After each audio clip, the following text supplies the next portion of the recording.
Salut à tous et bienvenue sur ce deuxième épisode des Dénamineurs. Je m'appelle Eden et je suis le fondateur de Dojo Digital et je suis accompagné d'Audrey Huard qui est coach en leadership authentique. Salut à tous. Aujourd'hui, on va parler d'un sujet qui a été introduit par une auditrice qui s'appelle Claire et que Audrey va présenter aujourd'hui. Alors, c'est plus qu'une auditrice, Claire, c'est aussi une pépite troyenne. On a beaucoup de chance de l'avoir. Et d'ailleurs, vous l'avez certainement croisée sur LinkedIn parce qu'elle est très présente sur LinkedIn. Claire Méret, pour ne pas la citer. Claire Méret est rédactrice web SEO, un peu comme Lauriane quand on avait fait le premier, sauf que sa spécialité à Claire, c'est quelque part d'accompagner les personnes qui sont dans le domaine de la santé. Elle a 10 ans d'expérience dans la psychologie, puisqu'elle était psychologue dans le milieu de la santé, dans le milieu de l'éducation nationale également. Et aujourd'hui, en fait, elle a à cœur d'accompagner les personnes qui sont coachs, thérapeutes, en tout cas ceux qui sont dans le domaine de la santé et autres, à accentuer leur présence sur le web. Donc, n'hésitez pas à la contacter si jamais vous avez besoin. Je vous ai fait un là assez long. Comme ça, vous l'avez en tête. Ok, super. Alors, qu'est-ce que nous dit Claire? Je vais lancer son message. Bonjour Audrey et Eden. Voici ma question pour cet épisode de podcast. Est-ce que le manque de confiance en moi que j'ai depuis l'enfance peut être un obstacle à ma réussite dans l'entrepreneuriat? Et est-ce qu'il est encore possible pour moi de développer ma confiance en moi à ce stade pour réaliser mes ambitions entrepreneuriales? Voilà, merci à tous les deux. Pépite. C'est un super message et moi, Claire, j'ai envie de te dire oui, en fait. Oui, tu peux aller au-delà du manque de confiance en toi que tu as depuis l'enfance. Parce que tu as parlé de ça depuis l'enfance. Donc, je vais te faire... Moi, ça m'a évoqué, quand j'ai écouté ton message, une expérience pro que j'ai eue il y a quelques années. C'était pendant le Covid. Et en fait, il se trouve que... bon, alors, si on parle de l'enfance... moi, j'ai pas eu de problème de confiance en moi. J'étais pas timide, c'est pas un garçon timide, si tu veux, tu vois. J'étais plutôt le bout en train qui fait rire tout le monde et tout ça. Peut-être pour compenser un problème de confiance en soi, tu vois. Bon, peu importe. Toujours est-il que ça m'a jamais gêné, en fait, si tu veux. Mais à un moment où je pensais être suffisamment en confiance, j'ai eu une expérience pro qui m'a complètement déstabilisé. Tu vois. Donc c'était, en l'occurrence, je travaillais avec Box & Fit 2018 jusqu'en 2023. Et pendant le Covid, j'ai eu envie de diversifier ma clientèle et de bénéficier de cette expertise, expérience pro que j'avais eue avec Box & Fit pour travailler avec d'autres salles de sport. Ok. Et j'ai travaillé avec une autre salle de sport qui est à Sens, si tu veux, et qui voulait travailler pour passer en franchise, tu vois, et devenir franchisé, et développer un système de franchise. Donc c'est une salle qui était seule et tout ça. Et moi, je suis arrivé avec plein d'idées, plein de choses en marketing et tout ça, tu vois. Et là où ça n'a pas matché, en fait, c'est que le contexte n'était vraiment pas favorable.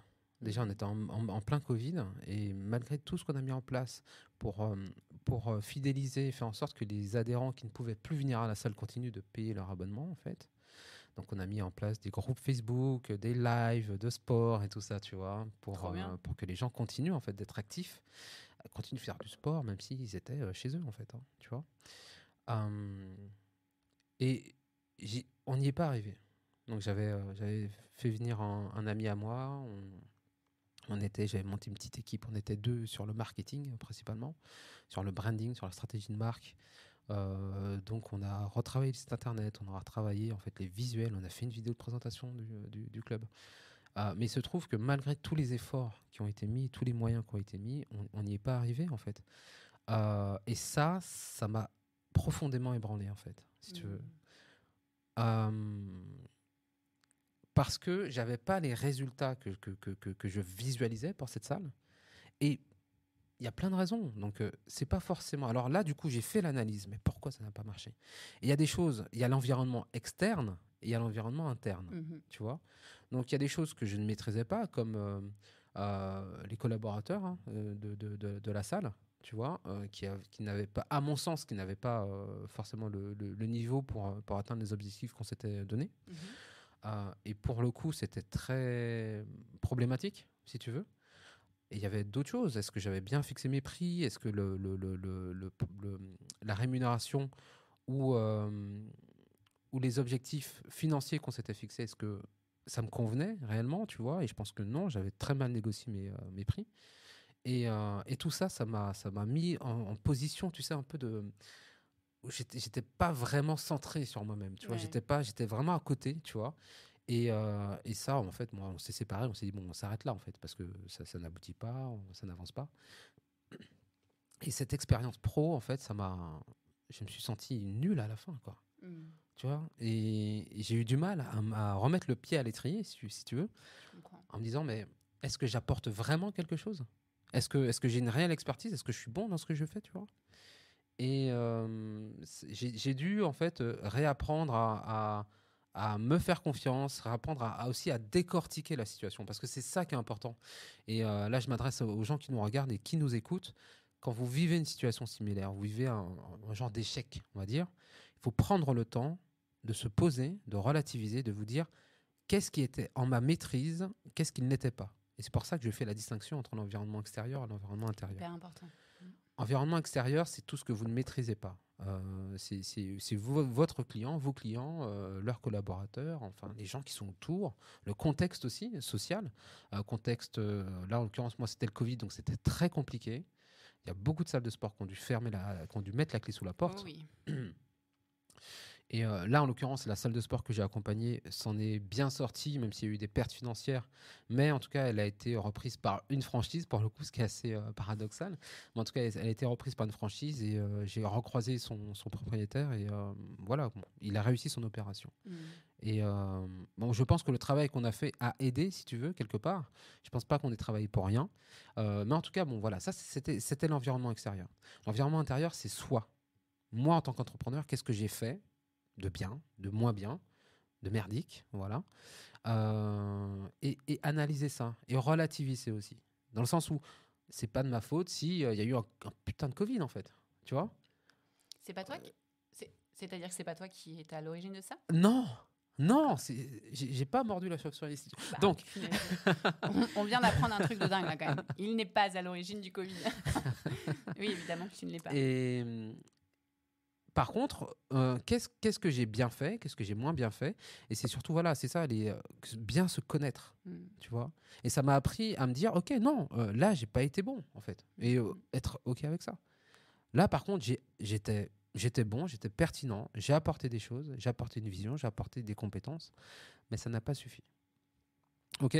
Donc, quand on fait ce travail d'analyse d'un dossier ou d'un sujet sur lequel on n'était pas en confiance, ça nous permet de relativiser et de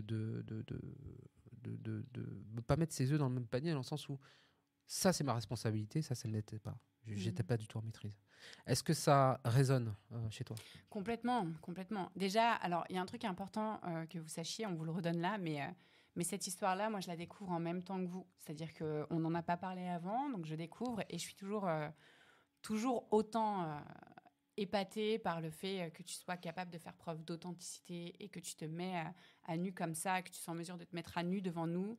Donc, merci pour ton partage, parce que je pense qu'en fait, ce genre de cas-là, où tu sais, tu mets de l'énergie dans quelque chose et finalement ça n'aboutit pas là où tu aimerais que ça aboutisse et qui finalement est un échec, c'est des situations qu'en tant qu'entrepreneur, et c'est pour ça que Claire nous a fait ce vocal-là, c'est des situations qu'on vit tous en fait. Ouais. Et tu vois, l'entendre de quelqu'un comme toi, bah, ça, tout de suite, on se dit, OK, on n'est pas tout seul, tu vois. Même combat que la fois passée. Oui, évidemment, ça résonne, parce qu'il y a un lien que tu fais et qui est très parlant dans ce que tu viens de dire, c'est qu'il y a vraiment une notion, tu vois, un lien entre les capacités et la confiance en soi. D'ailleurs, juste pour qu'on soit tous sur la même longueur d'onde, encore une fois, et comme on le fait à chaque fois, je vais vous donner ma définition de la confiance en soi pour qu'on soit vraiment sur la même base. Je vous rappelle aussi que ce qu'on se dit là, c'est la jonction entre nos deux cerveaux. Ce que je vais vous donner en tant que définition, c'est les études que j'ai faites à ce sujet-là et que je continue de faire, mais je vous invite encore une fois à ne pas rester focalisé sur ça. Élargissez vos connaissances par rapport à ce sujet. Et encore une fois, si vous avez besoin, évidemment, on est présent. La confiance en soi, c'est quoi? C'est la croyance qu'on peut avoir en ses capacités pour passer à l'action. C'est la jonction entre la croyance en ses propres capacités pour passer à l'action. C'est hyper important de le comprendre. Et en fait, quand j'ai réfléchi à cet épisode-là, je me suis dit comment je peux essayer de trouver une image qui va être parlante pour tout le monde.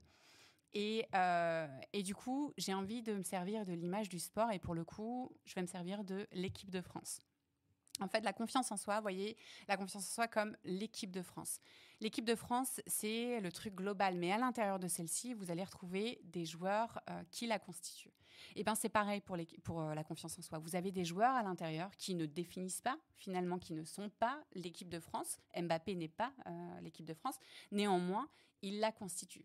Et plus les joueurs sont entraînés, plus l'équipe de France a des chances de réussir. Donc, on a les joueurs et on a aussi un entraîneur, un coach. Okay. Pour les joueurs à l'intérieur de l'équipe de France et les joueurs du coup à l'intérieur de la confiance en soi, on va retrouver des cousins qu'on peut facilement associer comme étant la confiance en soi. Tu retrouveras par exemple la notion d'estime de soi. Tu vois, ça me fait penser, et c'est là le parallèle est important, avec ce que tu disais sur cette notion facteur interne, facteur externe. Parce que finalement, les facteurs internes, c'est un petit peu ce qui va constituer les joueurs. Donc, l'estime de soi, c'est OK, comment j'estime ma valeur, comment je me juge, comment je juge la valeur que j'ai par rapport à ma propre personnalité et par rapport à la perception que les autres ont de moi-même sur différents items. C'est vraiment une question de jugement de valeur, l'estime de soi. On va retrouver aussi cette notion, quelque part, d'optimisme.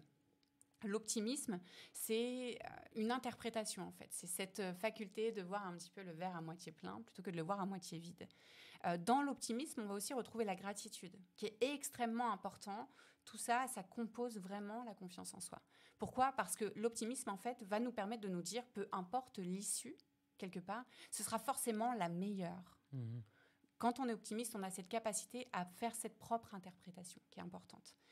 On a aussi tout ce qui est l'autocompassion. Et ça peut être assez ambivalent parce que quand on se dit on a confiance en soi, on n'a pas forcément besoin d'autocompassion. Parce que si j'ai confiance, je n'ai pas à me rassurer.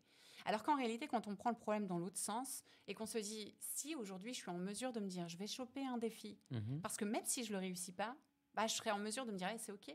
Tu vois, si je m'attribue le même traitement que j'attribue à un ami, bah, potentiellement, je serai cool envers moi-même face à un défi qui n'a pas été réussi comme je le voulais dès le départ. Et de là, je peux en tirer les bonnes leçons, comme tu le disais toi-même. OK, on se pose, où est-ce que j'en suis et qu'est-ce que je fais, tu vois ?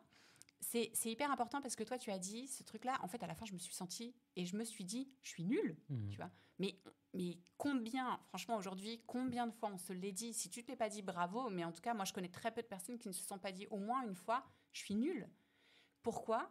Parce que quand on n'a pas une bonne estime, quand on n'a pas une bonne autocompassion, en réalité, tu attribues le résultat à ta propre personnalité. Ce qui est très dangereux parce que si tu n'as pas la force de rebondir, potentiellement, tu te dis « je suis nul », fin de l'histoire. Oui. Tu vois ? Alors qu'en réalité, ce n'est pas toi qui es nul. D'accord ? C'est peut-être aujourd'hui des actions qui n'étaient pas en mesure de te faire atteindre une conjoncture aussi qui n'était pas en mesure de te faire atteindre tes objectifs, mais ça ne te définit pas en tant que personne. C'est hyper important de le comprendre. On peut aussi, et ça c'est hyper important aussi, on a comme joueur qui rentre sur le terrain l'autonomie. Parce que l'autonomie, en fait, c'est quelque part cette faculté de passer à l'action en solo, en fait. C'est-à-dire, peu importe les circonstances, je passe à l'action. Et vu que la confiance en soi, c'est vraiment directement lié à la capacité, à la croyance qu'on a les capacités de passer à l'action. Et donc, du coup, au passage à l'action, l'autonomie nous permet justement de passer à l'action. Il y a un cercle vertueux qu'il faut identifier pour la confiance en soi et qu'il faut travailler pour justement la faire développer. C'est que la confiance en soi est liée directement à l'expérience. Comme toi, tu l'évoques. Tu as eu du mal à te remettre de cette expérience parce que du coup, ça a tout de suite touché tes capacités. L'expérience va te permettre d'acquérir de nouvelles capacités. Quand tu saisis une nouvelle expérience, tu acquiers de nouvelles capacités. Ces nouvelles capacités-là vont te faire monter quelque part d'un niveau dans l'échelle de la confiance en toi. Et donc, du coup, ta jauge ne sera plus la même. Tu vas encore une fois aller chercher un nouveau challenge, une nouvelle expérience qui va te permettre de développer de nouvelles capacités, qui va te permettre, du coup, d'avoir davantage confiance en toi. Cette confiance en toi va te permettre d'aller chercher une nouvelle expérience qui va développer de nouvelles capacités, etc., etc. Et en fait, c'est comme ça que ça fonctionne. Si tu as ce goût, finalement, si tu te stimules et que tu passes à l'action, quelque part, tu vas te permettre d'acquérir de nouvelles capacités, donc du coup d'augmenter cette croyance en tes capacités pour passer à l'action. Okay. C'est certainement d'ailleurs ce que tu as fait à la suite de ce qui s'est passé. Ouais, bah c'est le principe du vélo, quoi. Quand tu tombes du vélo, tu dois remonter. Exactement. Donc, c'était... Voilà, quand je me remémore ça, c'était compliqué parce que il y a eu toute une période où j'étais limite dépressif, en fait. C'est normal. Et je pense avoir fait une dépression, tu vois. Mm. J'en parlais avec un ami et je pense que cette période-là était très compliquée parce que ça m'a coupé l'herbe sous le pied. Je me sentais pas là, quoi, tu vois. Qu'est-ce qui m'a fait sortir de ça? Ben voilà, je suis retourné dans une expérience pro. J'ai recommencé à bosser sur d'autres projets avec d'autres personnes. Et du coup, je me suis dit, bon, est-ce que c'était vraiment moi ou est-ce que c'était un contexte global, en fait, tu vois? Et le fait de retravailler avec une équipe, ou avec des clients, avec d'autres collaborateurs, et où ça se passe bien, tu te rends compte que c'était pas uniquement toi, tu vois, et que ça dépendait d'autres choses, tu vois. Donc après, voilà, je me suis remis en scène et c'est reparti. Et tu as développé de nouvelles expériences, de nouvelles capacités. Exactement. Et là aujourd'hui, bon voilà, il y a des choses sur lesquelles je sais que je suis bon, d'autres sur lesquelles j'ai de l'amélioration, tu vois. En tout cas, tu vois, la connaissance de soi, c'est fondamental. Évidemment. Et aujourd'hui, je sais qu'il y a des choses que j'ai envie de faire parce que je sais que je suis bon là-dedans, d'autres que j'ai pas envie de faire parce que je suis pas bon et que j'ai pas envie aussi, tu vois. Des types de clients avec qui j'aurais plus envie de bosser, tu vois. Sans parler de cette expérience de salle de sport en particulier, j'avais un autre client avec qui ça s'était pas du tout très bien passé parce qu'on n'avait pas du tout la même vision de l'entreprise, la même authenticité dans ce qu'on voulait faire aussi. Et ça, c'est aussi devenu un critère de sélection, si tu veux. Donc là, aujourd'hui, je ne me vois pas travailler avec des gens avec qui je ne partage pas des valeurs humaines profondes, tu vois. Parce qu'aujourd'hui, tu as l'assurance, quelque part. Oui, bien sûr. Ouais. Et ça, c'est pour le coup, c'est l'élément, c'est le coach, tu vois, sur le terrain. C'est-à-dire que c'est celui qui va lier et l'équipe de France et les joueurs. L'assurance, c'est en gros se dire, OK, j'éprouve des doutes, mais je ne me laisse pas consumer par ceci. Et tu vois, quand tu as l'assurance, quelque part, et ben, du coup, en fait, tu arrives à mailler tout ce qui se passe à l'intérieur de toi. Tu disais, l'estime de toi, tu viens d'en parler, en fait, juste ici. Puisque aujourd'hui, je connais mes forces et mes faiblesses. Tu vois, tu l'as très bien dit. C'est l'estime de soi, parce que tu sais juger la valeur de tes forces, la valeur de tes faiblesses. Et donc, du coup, en fait, tu as aujourd'hui ce coach-là qui te permet l'expression de ce qui se passe à l'intérieur vers l'extérieur. Et c'est ça, la confiance en soi. Quand tu as ce coach-là, l'assurance, quand tu travailles sur l'assurance, et ben, fatalement, en fait, vu que tu sais taire tes doutes et que généralement tu es à l'arrêt par peur et que la peur entraîne, enfin, le doute entraîne la peur, c'est ce qui te fait stagner. À partir du moment où tu travailles sur ton assurance, en lien avec tout ce qui se passe à l'intérieur de toi, hein, comment dire, l'estime de soi, l'autocompassion, l'autonomie, tout ça, en fait, ça te permet justement d'avoir un socle qui te permet aussi l'assurance et donc de passer à l'action. Et c'est comme ça que tu vas entraîner quelque part ta confiance en toi. Si je devais, là, par exemple, Claire, toi, tu demandais justement... Est-ce que le manque de confiance que j'ai depuis l'enfance est un obstacle pour l'entrepreneuriat? Alors, en fait, dès le départ, par rapport à cette question-là, moi, je me suis dit oui. Je ne sais pas toi. Moi, de prime abord, la première réponse, je me suis dit oui. Parce que, en fait, dans le processus de l'entrepreneuriat, il y a des points qui sont clés, en fait, qui sont les points d'entrepreneur. Et on les connaît. Typiquement, la prise de risque, qui est indéniable en fait quand tu es entrepreneur. Tu dois te mettre dans des situations où c'est risqué. Et en fait, si tu doutes et si tu n'as pas confiance en toi, quelque part, tu peux passer à côté de certaines opportunités. Ne pas y aller parce que tu as peur, tu vois. La prise de décision aussi. Prendre une décision, c'est indéniable. Tu l'as fait toi-même. OK, on arrête, tu vois. Ça ne sert à rien, on n'y arrive pas. On arrête. Et je prends la décision de me remettre en selle, de reprendre un nouveau challenge. Si tu n'as pas confiance en ton processus de prise de décision parce que tu as des doutes, et ben du coup, encore une fois, fatalement, en fait, ça ne fonctionne pas quand tu es entrepreneur. Oui, c'est sûr. Tu vois le lien? Oui, c'est sûr. Est-ce que toi, tu vois d'autres points comme ça où la confiance en soi peut être bloquant quand tu es entrepreneur? Si tu veux, quand j'ai répondu à la question, j'ai dit... c'est pas un obstacle parce qu'on peut travailler dessus, tu vois. Tu as totalement raison. Mais il faut déjà en avoir conscience. Et si tu en as conscience, travailler dessus, quoi. Et ça revient à dire, moi j'ai donné ce conseil la dernière fois, mais travailler sur des petits projets, des petites choses, commencer petit. Complètement. Et pas se mettre. On peut pas, en fait, du jour au lendemain, escalader l'Everest, en fait. Non. Voilà, on commence à 1500, on fait des randos, on travaille son souffle, on travaille son cardio, enfin voilà, quoi. On n'attaque pas l'Everest comme ça. Donc, en tout cas, pour entreprendre, on n'est pas obligé d'avoir le melon et de se dire, ah ça y est, je suis Elon Musk, tu vois. Ah bon? Bah non. Et, je crois que j'étais Elon Musk. et après, il y a aussi ce truc de, on dit fake it till you make it. C'est-à-dire, crois-y avant même de l'avoir fait. Et ça, c'est un travail intéressant aussi à faire. Parce que tu peux pas arriver, débarquer comme ça en entrepreneuriat et avoir 15 clients, tu vois, un portefeuille bien rempli et compagnie, génial. tu vois. Donc, tu dois avoir cette aura aussi. Et croire en soi, c'est croire dans la vision qu'on porte aussi. Voilà. Tu vois. Et si tu n'as pas une vision assez forte, elle va être ébranlée, en fait. Et on se confronte, en fait, à des échecs, on se confronte à des reçus, des gens qui doutent de nous. Donc, si à la base, on n'est pas confiant dans la vision qu'on a du projet entrepreneurial qu'on porte, ça ne sert à rien, j'ai envie de dire, de sortir. Mais complètement. Parce que dehors, c'est la jungle, tu vois. Et entreprendre, c'est difficile, quoi qu'il en soit.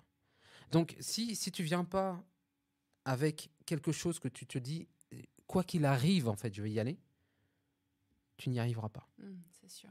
C'est pour ça que de prime abord, je te rejoins dans tout ce que tu dis. En fait, moi, je me suis dit, bah oui, ça peut être un obstacle. Tu n'as pas confiance en toi dans l'entrepreneuriat, ça peut être un obstacle. Et en fait, en bossant sur le sujet, il y a quelque chose qui me dérangeait et je pense que tu vas être d'accord avec ce que je vais dire. C'est un obstacle, c'est indéniable, Claire. Néanmoins, bon, déjà parce que la confiance en soi se travaille, comme on vient de le dire tous les deux, mais aussi et surtout parce que, en fait, il y a deux cas de figure. Tu peux te lancer dans l'entrepreneuriat, ne pas avoir confiance en toi et ça peut fonctionner. Ça prendra juste plus de temps. Et pourquoi ça peut fonctionner? Parce que dans tous les cas, quand tu es entrepreneur, tu es dans des situations qui sont inédites. Alors, sauf si j'ai cherché, je me suis dit, OK, est-ce qu'il y a des métiers où quelque part c'est un peu moins inédit, où tu fais des choses que tu as toujours faites et que tu ne découvres rien. Mais finalement, en réfléchissant, il y a forcément des items sur lesquels tu te mets en position d'apprenant. Et donc, du coup, tu développes de nouvelles capacités et donc, du coup, tu développes de nouvelles expériences qui, elles-mêmes, vont renforcer ta confiance en toi. Donc, c'est-à-dire que oui, le démarrage peut être compliqué, mais à mon sens, sauf si tu abandonnes et si pour toi l'échec c'est la fin de l'histoire et que tu renonces, où là effectivement la confiance en toi peut complètement être un obstacle, mais si tu as cette psychologie de te dire ok, et ben en fait ok, ça va prendre du temps, il y a des points sur lesquels tu peux avoir rendez-vous, néanmoins j'y vais et je fonce parce que dans tous les cas l'entrepreneuriat va m'apprendre de nouvelles choses et c'est quelque chose qui se fait de manière plutôt naturelle et tu l'as déjà expérimenté toi-même. En un an, si je ne me trompe pas, tu t'es exposé sur les réseaux sociaux. C'est quelque chose que tu ne faisais pas. En un an, tu t'es lancé le challenge de publier tous les jours sur LinkedIn pour voir là où tu pouvais en être. Aujourd'hui, tu as plus de 4000 abonnés grâce à ce travail-là. C'est-à-dire que quand tu réfléchis, il y a forcément des items sur lesquels tu as déjà bossé parce que quand tu es entrepreneur, tu n'as pas le choix. C'est-à-dire que c'est ça où ça se termine. Donc en fait, c'est assez ambivalent. Enfin, je ne sais pas ce que tu en penses. Ah oui, mais complètement. Et on va peut-être en parler dans les pépites. Oui. Tu vois. Parce que bon, allez, on va partager les pépites. Je pense que c'est le bon moment. Et puis là, je rebondis vraiment sur ce que tu viens de dire. Il y a vraiment cette notion d'apprenant, d'être un éternel élève. Et c'est complètement la philosophie de Dojo Digital, en fait. Il y a cette notion de mindset de croissance, tu vois, d'être toujours, en fait, Il vient de sortir un outil. Et en recherche, en quête d'évolution. On ne peut pas stagner, en fait. On peut pas stagner. Et dans cet état d'esprit-là, il y a cette notion d'avoir les yeux et le regard d'un élève. Voilà, qui découvre quelque chose et qui va apprendre, qui a cette curiosité, cette plasticité, en fait, d'esprit, qui permet de regarder les choses avec un regard neuf. Et ça permet vraiment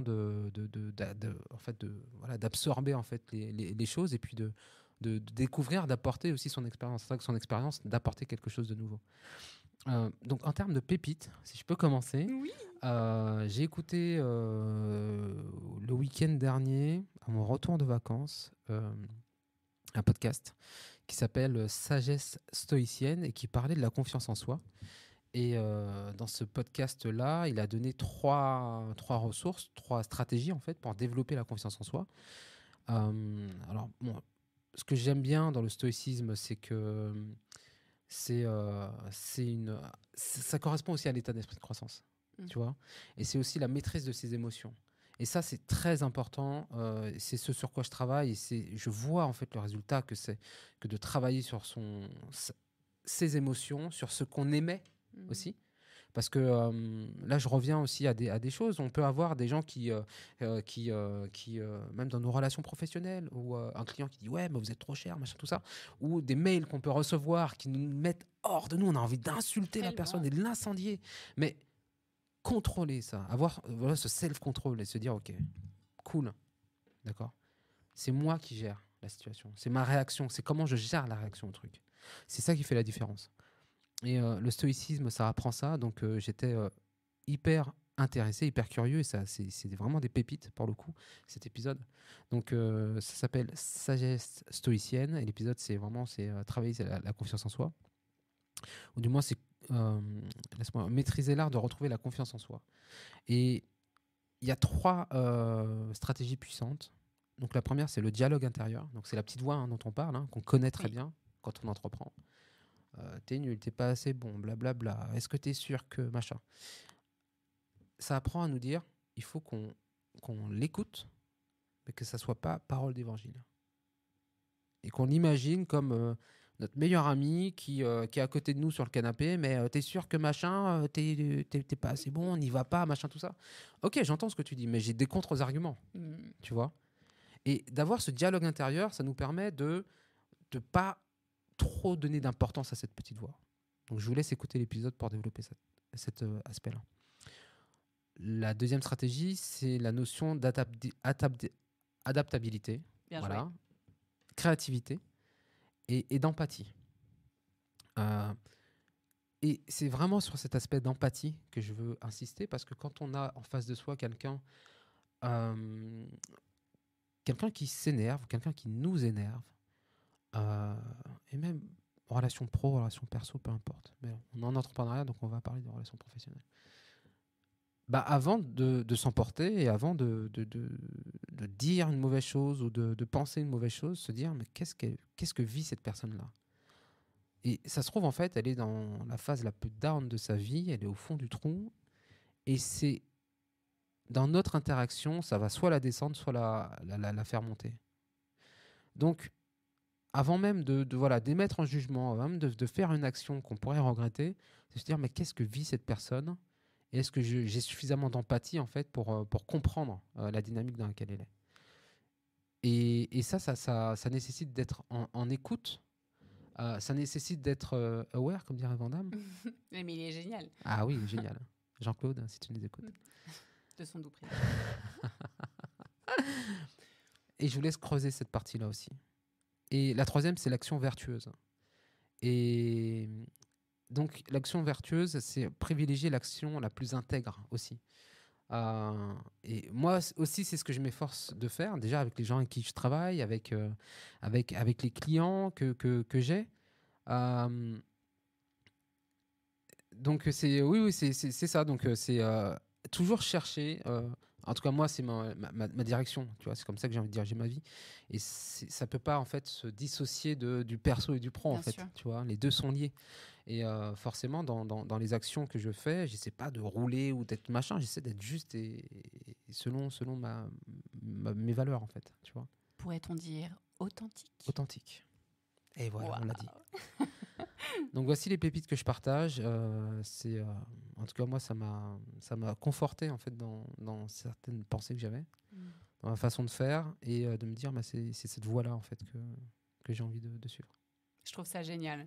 Et c'est pas la première fois que tu me parles de stoïcisme. Ouais.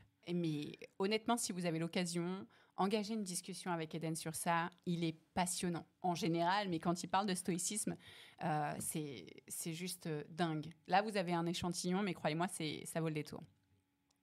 Et en plus, je trouve ça cool parce que, en fait, là, quelque part, tu viens un peu de répondre à la deuxième partie de la question de Claire qui était est-ce que. J'ai plus exactement tes termes, Claire, pardonne-moi, mais est-ce que du coup, ça peut changer aujourd'hui et est-ce que je peux réaliser mes objectifs entrepreneuriaux? C'était quelque chose dans ce genre-là, je pense. Et en fait, tu vois, tu viens de le dire. Alors, il y a deux sons de cloche par rapport à ça. Il y a des études qui expliquent que d'un point de vue génétique, on est encodé et qu'il y a des gènes qui, effectivement, sont plus propices à conduire la sérotonine, la dopamine ou encore une autre hormone comme ça qui te permet justement de gérer tout ce qui est l'assurance, enfin, en tout cas de la favoriser. Mais quoi qu'il arrive, en fait, cette étude, ce qu'elle met en avant, et c'est surtout ça qu'il faut retenir, c'est que tu peux avoir un terrain favorable à l'assurance, tu peux avoir un terrain favorable à la confiance en toi. En fait, à partir du moment où tu tiens tes engagements, à partir du moment où tu passes à l'action et que tu travailles sur toi-même avec un travail introspectif, tu vois, Eden a dit quelque chose d'important, il a parlé de valeur et d'authenticité. Authenticité, je l'ai un peu glissé, mais en tout cas, c'est ce qu'il voulait dire.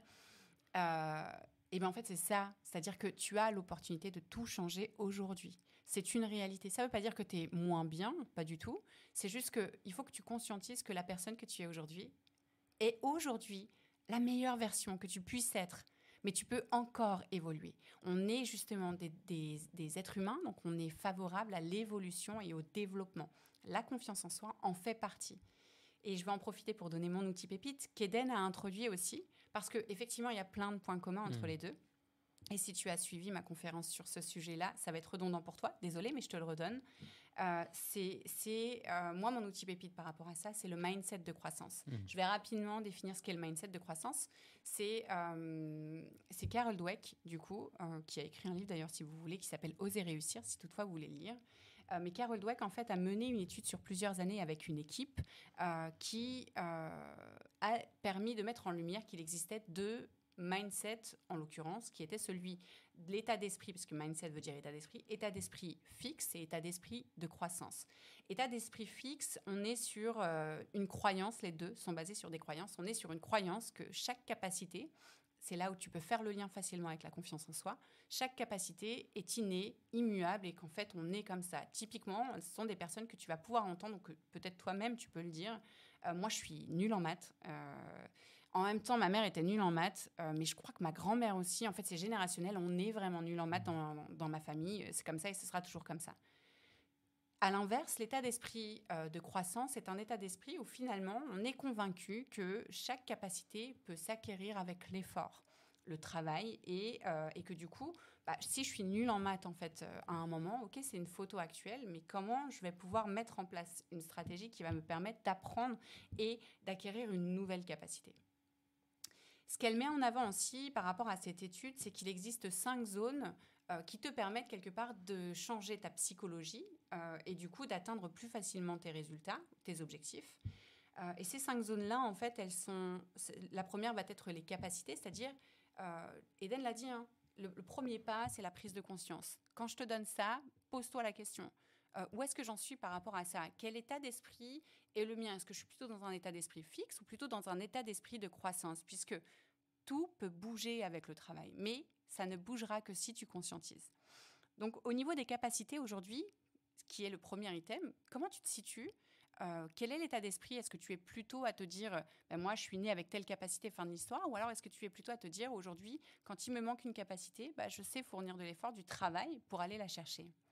Le deuxième item, c'est justement cette notion d'effort. Quel est ton lien avec l'effort? Qu'est-ce que tu ressens quand on te demande ou quand tu dois faire des efforts? Est-ce que tu trouves ça lourd? Est-ce que c'est chiant pour toi? Est-ce que non, tu n'as pas envie et du coup, tu ne le fais pas? Ou alors, est-ce qu'à l'inverse, tu te dis, OK, je vais faire des efforts, ça va être drôle parce que je sais qu'à la fin, je vais apprendre quelque chose. Tu vois, quelle est ta philosophie par rapport à ça? Quelles sont tes pensées en lien avec cet item-là? Ensuite, tu auras le feedback et la culture du feedback. C'est-à-dire, est-ce que pour toi, c'est difficile aujourd'hui de te dire, je vais aller récolter du feedback, je vais aller en chercher dans un premier temps. Et ensuite, quand on me le donne, comment je le traite? Est-ce que potentiellement, je m'en sers et je fais en sorte de grandir? Ou alors, est-ce qu'à l'inverse, ça m'enterre et ça me fait stagner? Tu vois, quelle est ta philosophie de pensée par rapport à ça? Un autre item, l'avant-dernier, qui est celui du défi. Quand un défi se présente, je t'invite à t'interroger sur le fait, OK, comment je le prends? Est-ce que je me dis, ça sert à rien parce que dans tous les cas, il y a des chances ou des risques quelque part que je le réalise pas ou que j'échoue et je ne sais pas, enfin, j'ai pas envie d'échouer parce que ça dira de moi que je ne suis pas quelqu'un de bien, par exemple. Ou alors à l'inverse, est-ce que tu dis, j'y vais? Le défi, je kiffe, ça me stimule. Et quand je remplis un défi, quand je me mets dans le défi, finalement, je sais que ça va être drôle, ça va être amusant. Et même si j'arrive pas à la fin à le réaliser, j'aurai forcément appris quelque chose. Et forcément, ça nous conduit à un item qui est important en entrepreneuriat, qu'Eden a évoqué aussi, qui est celui de l'échec. Quel est ton rapport à l'échec? Est-ce que quand tu es face à un échec, tu te dis fin de l'histoire? Ça y est, j'arrête et en fait, je n'ai pas réussi, c'est que c'est pas pour moi et voilà, j'arrête là. Ou alors est-ce qu'à l'inverse, tu te dis ok, je n'ai pas atteint l'objectif que je voulais, mais qu'est-ce que je peux sortir de ça? Quel est le cadeau derrière cet échec? C'est toujours une question que tu dois te poser. Quel est le cadeau derrière cet échec-là? Qu'est-ce que je peux faire aujourd'hui en lien avec ce qui s'est passé, en lien avec cette expérience qui me servira demain à atteindre un nouvel objectif? D'accord? Est-ce que ça te freine? Ou est-ce qu'à l'inverse, tu sais en tirer des bonnes leçons pour avancer? Ok? D'ailleurs, il y a un truc qui est hyper intéressant, c'est que la dernière fois, on m'a posé la question, est-ce que toi, tu as déjà échoué? Et à cette question-là, je n'ai pas su répondre sur l'instant. Et en fait, je pense identifier pourquoi. Ça ne veut pas dire que je n'ai pas échoué, c'est simplement que dans ma tête, si je n'y arrive pas exactement comme je me l'étais dit, c'est OK. Et je prends une autre voie, je corrige. Et donc, finalement, je n'ai pas vraiment l'impression d'échouer parce que c'est des leçons, ce sont des cadeaux. Donc, si tu as cette sensation-là aussi, quand tu fais la rétrospective un petit peu, peut-être qu'aujourd'hui, tu es dans un état d'esprit de croissance. Interroge-toi sur ces 5 items. Une notion importante en lien avec le mindset de croissance et le mindset fixe, c'est que tu n'es pas tout blanc ou tout noir. Tu peux être tout à fait mindset de croissance sur certains items et mindset fixe sur d'autres et c'est OK. Et de la même manière que la confiance, de la même manière que le potentiel, tout ça, ça se muscle et ça se travaille. Si tu ne le travailles pas, ça se perd. Voilà, c'était mon outil pépite. Écoute, c'est génial. C'est génial. C'est la fin de l'épisode. Encore une fois, j'espère que tout ce qu'on partage avec vous, ça vous est utile. J'espère que Claire, tu vas y trouver des leviers pour t'aider à développer ton activité et avoir un mindset de croissance, un état d'esprit vraiment volontaire. Parce que l'entrepreneuriat, c'est une belle aventure. Mais dans toutes les aventures, voilà, il y a des dangers, il y a des pièges, il y a plein de choses que j'explore aussi dans un autre podcast qui s'appelle Odyssée. Mais ça vaut vraiment le coup. Parce que ce que tu vas chercher là, c'est comment est-ce que tu vas modifier la réalité pour pour manifester ta vision. C'est ça le truc. Et ça nécessite de développer un état d'esprit particulier. Et ça nécessite d'avoir confiance en soi. Et j'espère que dans tout ce qu'on a pu échanger, tu vas y trouver des choses pour développer justement ta confiance en toi. Mais j'en doute pas, parce que c'est vrai que je te vois tous les jours sur LinkedIn. Et j'adore, parce qu'il y a une prise de risque, tu te montres aux gens, tu te dévoiles, tu te révèles, tu vois. Mais je sens aussi ton authenticité. Et ça loupe pas. Donc, on se retrouvera au prochain épisode. Et d'ici là, je vous souhaite une belle journée. Belle journée à vous. À très vite.